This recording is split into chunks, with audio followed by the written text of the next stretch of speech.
Well, hello, everyone, and thanks for joining us for this podcast interview series for Who's Got Next in HR. We've been incredibly fortunate to attract the types of thought partners and C-suite leaders that can share their journeys and shed light on some of the challenges facing business leaders today and hopefully bring some solutions to those as well. I'm talking about all business leaders in general and certainly those who happen to work in HR. So it's a real pleasure to introduce you all to Maury Hanigan.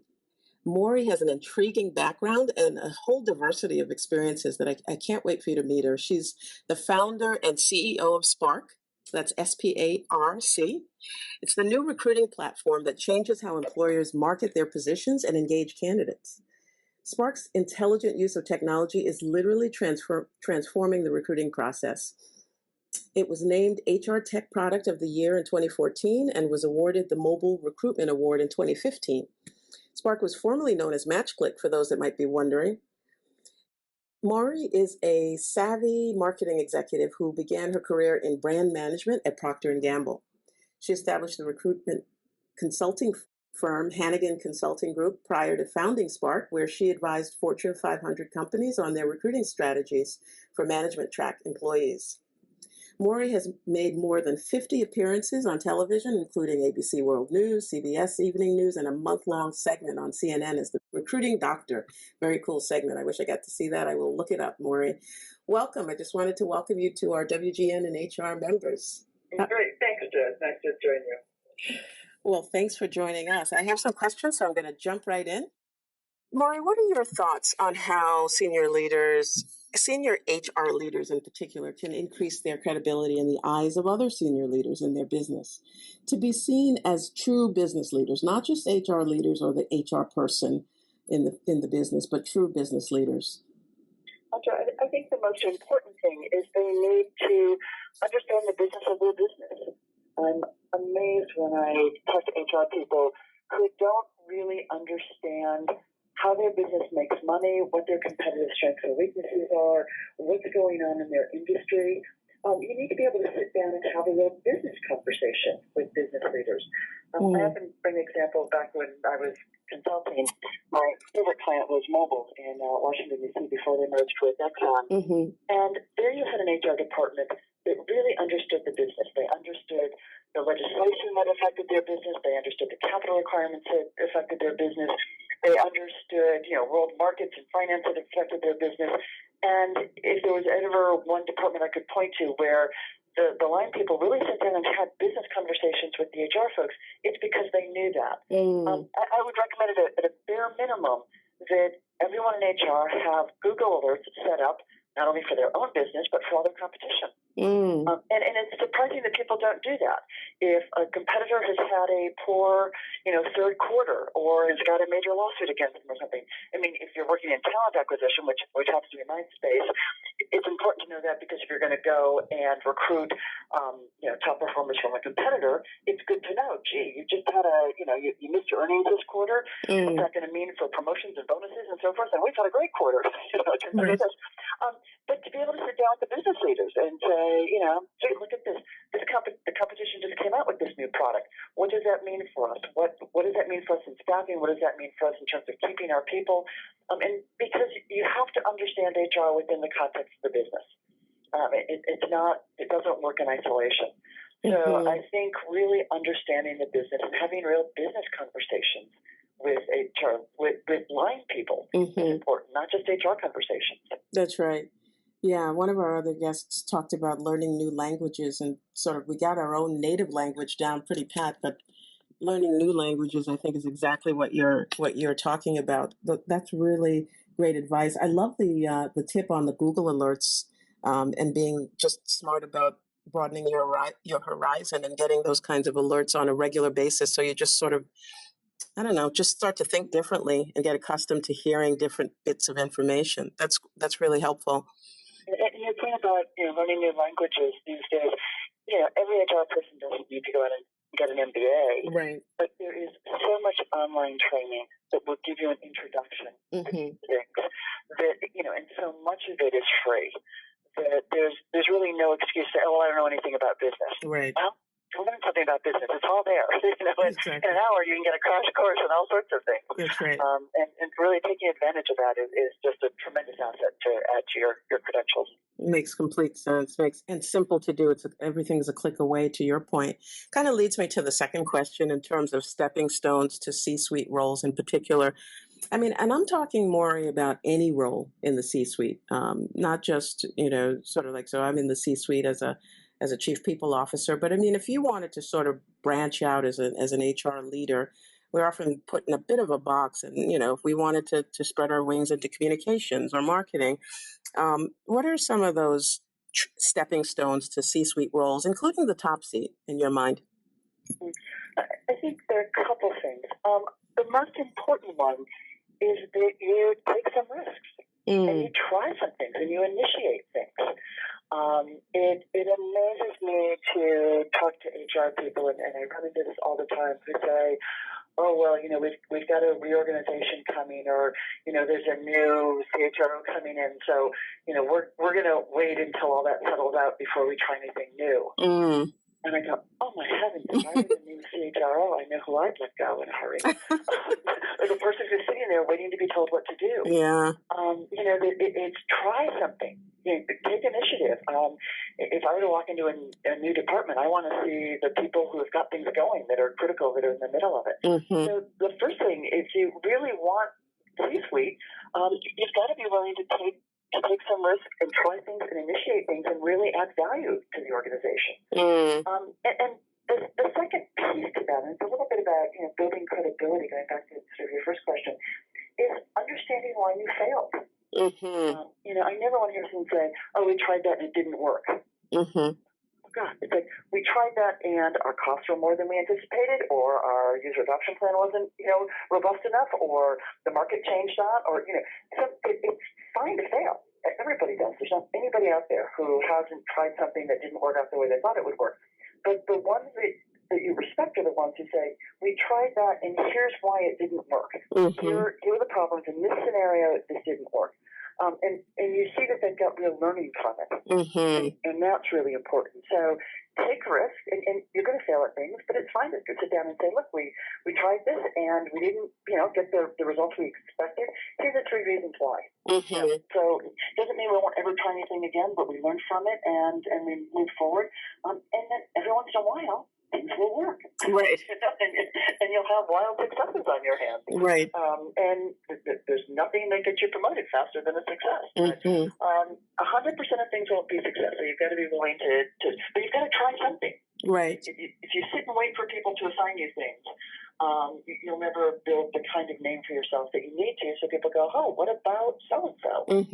Would they be good for this role?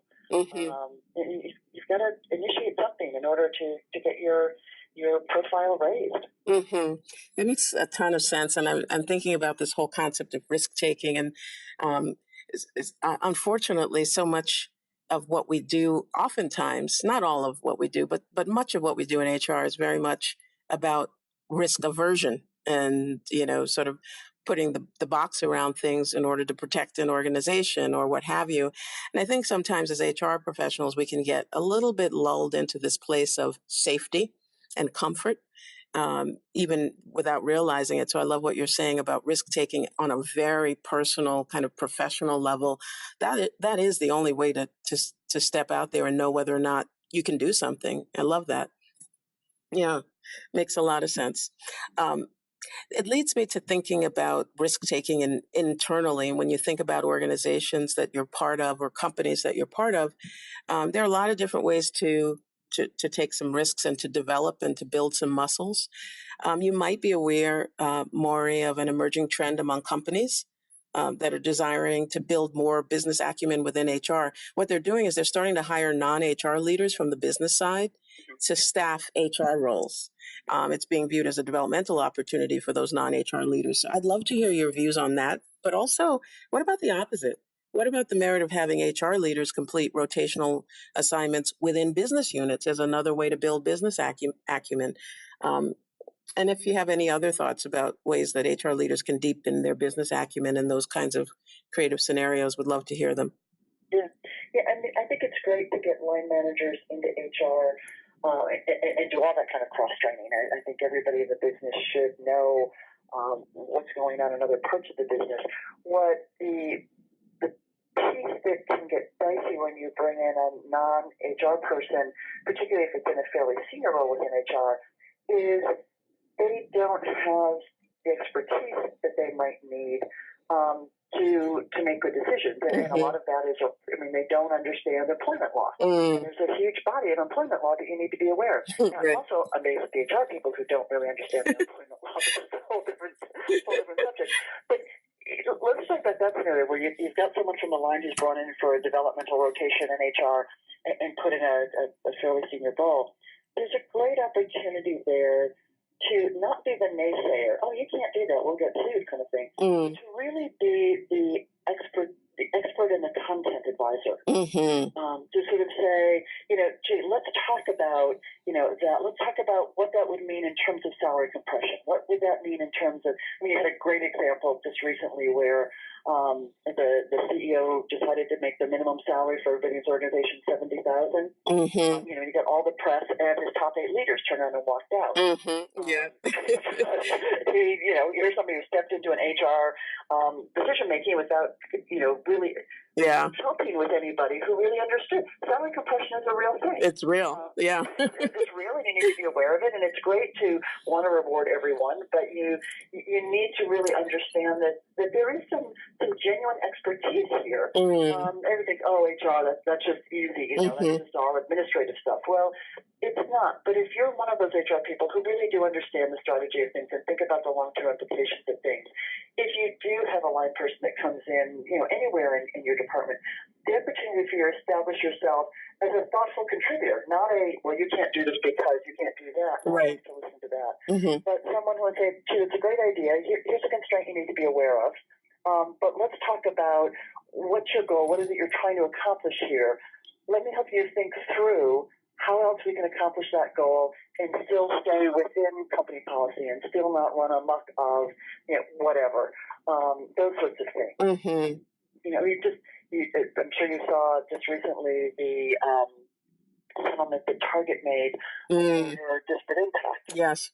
And I'm astounded at people who don't even know that phrase, let alone understand the body of law behind it, right, and are making decisions. So, if you really do know your stuff inside and out, there's a real opportunity there to establish yourself as a real value to do that. But and let me take the other side about, obviously, I think there's some limitations of blind people coming into especially senior HR roles, or any HR role, because you need to respect the expertise that HR people have. But going the other direction, there are also limitations. If you're working for a high-tech firm and you don't code, you can't go sit down and with the engineers and the developers and write code. But let's be practical here for a minute. Let's assume that someone's in a tech company and they don't have the technical skills to do that kind of rotation. It doesn't mean that they can't get real deep exposure to the business. One of the things that I'd recommend to someone is if they don't have the technical expertise or they're working for a nuclear, power plant where no one's going to give them the control panel and tell them to, try it for a month. I hope not, yeah. Oil refineries, those things blow up if you don't do it right. There's a reason they don't let folks just rotate through some of those positions. But that doesn't mean that you couldn't go and sit in on a staff meeting, whether that's weekly or, depending on the level, if it's monthly, and listen to the kinds of conversation and the kinds of decisions that are being made. And I'll sort of caution, those meetings are not the time for you to speak up and go, I don't understand that, or what are you talking about? But sit there and take copious notes so you can go back to someone afterwards and say, can I have lunch with you today? I didn't understand why this was a big deal, or, why did this person seem in favor of it? How did it help or hurt their business or their position? And why did this other person want to do the other route? What impact did it have on their job and their ability to produce and so forth? You can immerse yourself in the business of the business without necessarily, having to actually do the job day in and day out. Right. So there are real opportunities.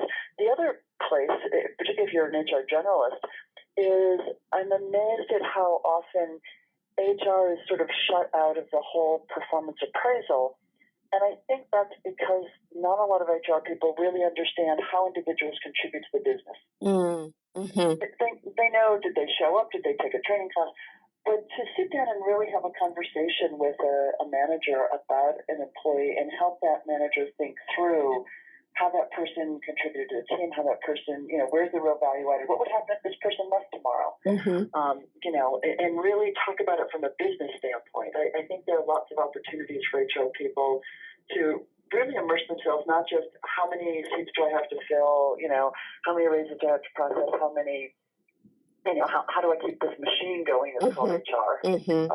But really having thoughtful conversations about, could you double the what would it take to double the productivity of this department? What would it take to increase the profitability of this department?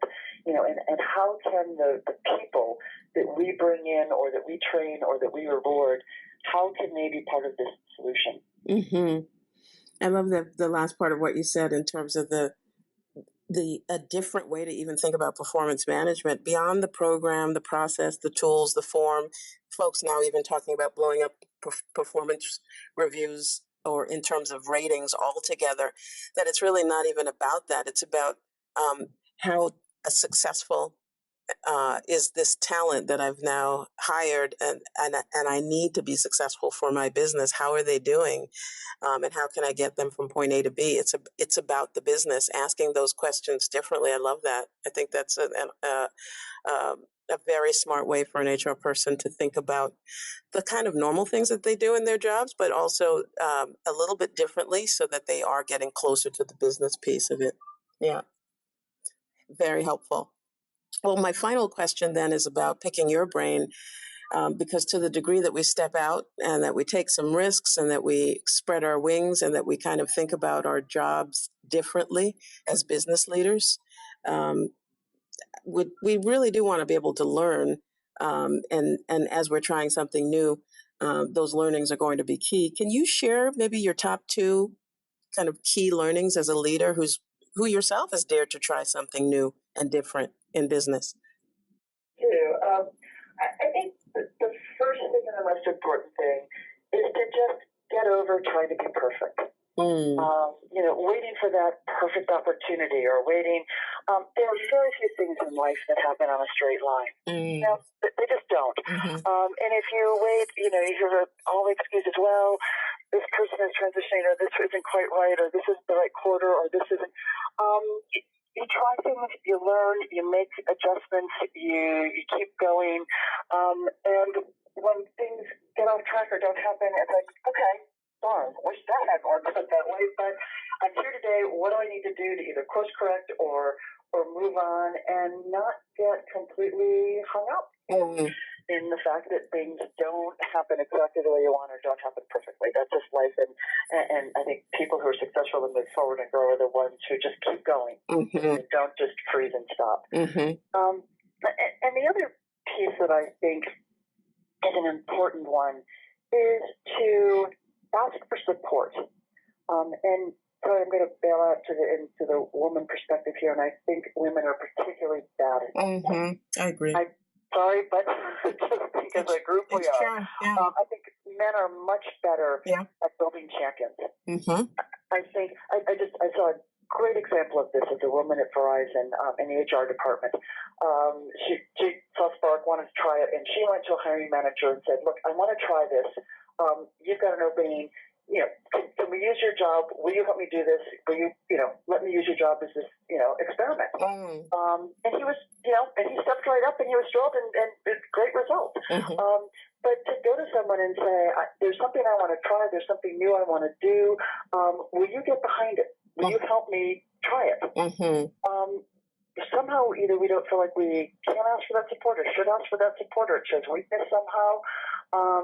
But boy, is that powerful to, commit yourself personally. Say, I think this is a good idea. I think this has got value, and I want to try it. And it may blow up.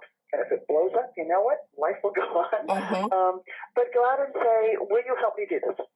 will you get behind this? Will you support this? Will you be willing to, either be help advise me on this, keep looking over my shoulder, use it in your group, whatever it is. It's amazing that when you ask for help, you very often get it. Yeah.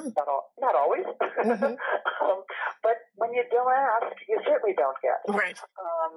So I think, getting over being perfect, go out and try it, do your best, just keep moving, and then build the champions around you, people that are willing to step up and say, yeah, I understand why that this is worth trying, and let's give it a shot, and I'm on board. Yeah. I wonder just how many wonderful ideas and innovations are buried in someone's mind and heart because they haven't done just what you said. Makes you really think. Well, I so appreciate that you are sort of paving the way and being a great role model as a female entrepreneur, but as an entrepreneur, period, and one who's leading a successful business. I think we have lots and lots to glean from, and I certainly take that to heart in my roles as well. So thank you, Maury, for sharing all of that. All of those pearls of wisdom were well said and will be gleaned for sure. Absolutely. Thank you. Well, folks, we'll be holding many more podcast interviews with esteemed leaders such as Maury. We'll also have other offerings for our members, such as one-to-many coaching, grounded in peer-to-peer learning. Those are labs that are dedicated for you, the WGN and HR member who's looking for a coaching opportunity with a peer who has a particular issue that they'd love to sort of have someone sharpen them around. We have mentorship programs that we're building for both the aspiring and emerging HR leaders. We'll share white papers, articles, and of course our monthly conference calls and webinars. You can think of those webinars and calls as engaging in a national classroom to knowledge share and sharpen each other month to month. So I really look forward to those. Our last one was great. We thank Maury once again for her intriguing insights, and I encourage you to check out her website. It's SparcStart.com. That's SPARC, start, START.com. It's a wonderful product, and it is really revolutionizing the way we think about recruiting and going after that so-called passive candidate. To our podcast listeners and WGN and HR members, remember to check out our site, WGNinHR.com, for more podcast interviews and other updates as we continue this movement for HR. That's what I love to call it, a movement. Thanks for listening, everyone.